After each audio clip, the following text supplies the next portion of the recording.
परिस्त्री गमनम तथा, ये बहुत बड़ा पाप है।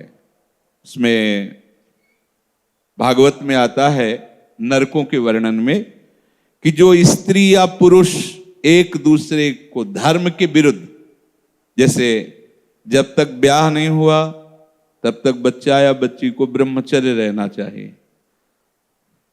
ये बड़े आनंद की बात होगी, आप रख के तो देखो। अगर आप ब्याह तक ब्रह्मचर्य रहे तो आपकी गृहस्थी ऐसी फली फूलेगी, आनंदमय होगी, देख लेना। अब जैसे गेहूं गलेथ में हो, गलेथ माने होता है कि बाली निकल रही है, फूल उसमें छोटे छोटे आ रहे हैं, अब उस फसल को काट लो, कुछ नहीं मिलेगा। महीना 2 महीना रुको, उसको दाना पड़ने दो, परिपक्व होने दो, फिर अन्न राशि लग जाएगी। ऐसे ही ये ब्रह्मचर्य है। जो बाल्यावस्था से यौवन अवस्था तक अपने ब्रह्मचर्य का नाश करते रहते हैं, वो गृहस्थी लायक ही नहीं रह जाते। मतलब वो बात नहीं होती जो जीवन में होना चाहिए, गृहस्थ धर्म के लिए अनिवार्य। तो जो बच्चा और बच्ची ब्याह नहीं हुआ तब तक ब्रह्मचर्य का पालन करे, और जब ब्याह हो जाए तो पहले तो ये था कि नाऊ चले जाते थे, गांव के नाऊ ठाकुर, वो ब्याह तय कराते थे। ना बच्चा देखता था ना बच्ची देखती थी। कितना निष्ठा, कितनी श्रद्धा। पाणी ग्रहण के समय भले वो देख ले कि फोटो वाला जमाना ही नहीं था, कभी किसी को जाना हो तो अपने लोगों में, शहर जाकर के वो पर्दा वर्दा लगाए होते थे, बैठ जाओ, वो जैसे कहीं जरूरत पड़ी उस समय। ऐसे मोबाइल ही नहीं था पहले की बात। कितनी श्रद्धा, विश्वास। कैसा है, रंग गोरा काला, स्वभाव, कोई मतलब नहीं। माता पिता या कोई तय करे आयो। जब पाणी ग्रहण हुआ उसी समय स्वीकार कर लिया कि आजीवन निर्वाह करना है, चाहे जैसे स्वभाव वाला हो, चाहे बड़ी पवित्रता गृहस्थी में देखी गई, बड़ी पवित्रता, बड़ा जीवन। तो यहां तक मर्यादा। लोग इसका मजाक उड़ाते हैं। मजाक तो तुम्हारा उड़ रहा है, देखो ना, देखो ना, मजाक उड़ रहा है तुम्हारा। तुम्हारी क्या स्थिति है, क्या स्थिति है, अपने आप देखो तो आप खुद अपना मजाक करने लगोगे कि हमने अपना जीवन मजाक बना दिया। धर्म में सामर्थ्य होती है, धर्म में बहुत बड़ी ताकत होती है।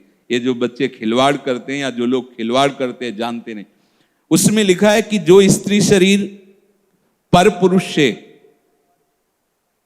ऐसा कुछ संबंध करती है तो लोहे की तपती हुई पुरुष शरीर या स्त्री शरीर जो परस्पर ऐसा, उसमें कल्पों तक मरना है नहीं। कितना दाह होगा। रामचरितमानस में भी लिखा है, पति वंचक परपति रति करई, रौरो नरक कल्प सतपरई। जो अपने पति की वंचना करके, धोखा देके किसी और पुरुष के साथ वैसा व्यवहार करती है तो बोले 100 कल्प तक रौरो नरक में पड़ती है। ये शास्त्र झूठे नहीं है। 100 कल्प तक रो। अगर तुम्हारे भाग्य में कहीं ऐसा पति है कि भाई लंगड़ा हो गया है, उसकी आंख खराब हो गई है, सुनाई नहीं देता है, वो रूपवान नहीं है, तो मिला तो तुम्हारे प्रारब्ध से ही है ना। तो अंध बधिर क्रोधी अति दीना, ऐसे उपति करके अपमाना, नारी पाव जमपुर दुख नाना। मान लो रूपवान नहीं है, अंधा बहरा, कैसा भी भगवान की विधान से वैसा, उसे भगवान मान करके मानो, आराधना पद्धति से चलो। अगर पुरुष अपनी पति का जो भाव स्वीकार किया है उसका त्याग करके धोखा देकर दूसरी किसी स्त्री से, ऐसा घोर नरक का अधिकारी होता है वो। अगर ऐसा तो व्यभिचारी की बहुत बड़ी दुर्गति होती है। तो ऐसा कोई न समझे कि हम परिस्त्री गमन करके गोपाल शास्त्र नाम कर लेंगे तो पाप से बच जाएंगे। बकाया सामर्थ्य इतनी है कि अगर आप आज तक गलती हुई ऐसी और आज से स्वीकार करो कि अबलो नशानी अबना नसियो, और आप भगवान नाम कीर्तन करो, गोपाल शास्त्र नाम कीर्तन करो, तो निष्पाप हो जाओगे। वो पाप आपको भोगना नहीं पड़े। पर अगर आगे फिर कर दिया तो पीछे का ब्याज सहित जुड़ जाएगा। ये उन्हीं के लिए है, अबलो नशानी, चाहे जितना बड़ा पाप हो गया।